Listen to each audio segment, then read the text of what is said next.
Direction le Niger, une manifestation en soutien aux putschistes s'est tenue ce dimanche, cher Tidiane. Oui, quelques milliers de personnes ont manifesté ce dimanche matin à Niamey en soutien au régime qui a annoncé la veille envisager une transition de 3 ans maximum.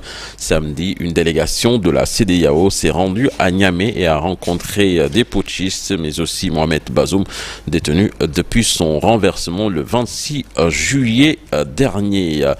Au Burkina Faso, 5 policiers burkinabés en mission de reconnaissance ont été tués ce week-end lors d'une attaque dans le centre-est du Burkina Faso.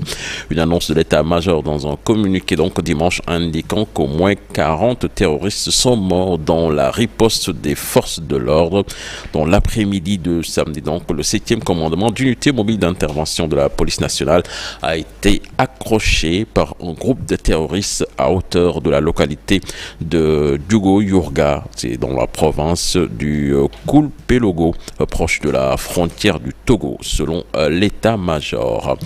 Nous allons aux États-Unis à présent avec l'ancien président américain Donald Trump qui a annoncé dimanche qu'il ne participera pas au débat de la primaire républicaine. Le premier acte de ce débat est prévu donc ce mercredi.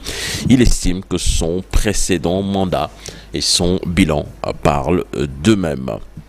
Nous allons au Mexique avec 4 alpinistes, tous mexicains, qui sont morts ce dimanche après avoir fait une chute lors de l'ascension du volcan Pico de Orizaba, le plus haut sommet du Mexique. Une annonce des autorités, la protection civile de l'État central de Puebla a confirmé donc la mort de ces 4 personnes. Il est aussi le plus haut donc volcan d'Amérique du Nord, faut le rappeler.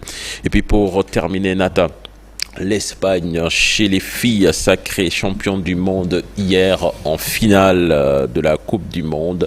Les Espagnols ont battu l'Angleterre 1-0 en but marqué par Olga Carmona, la capitaine de la Roja, passée par toutes les émotions. C'est après le match qu'on lui a annoncé le décès de son père, mort la veille du match.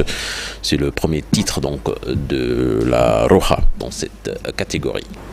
Merci beaucoup, cher Tidiane Diao. Rendez-vous tout à l'heure pour la version Wolof de l'actualité internationale. Et dans la seconde partie de l'émission, vous aurez un document, comme l'a dit cher Tidiane Diao, sur Fass Boye qui a perdu une 60aine de ses fils dans l'immigration.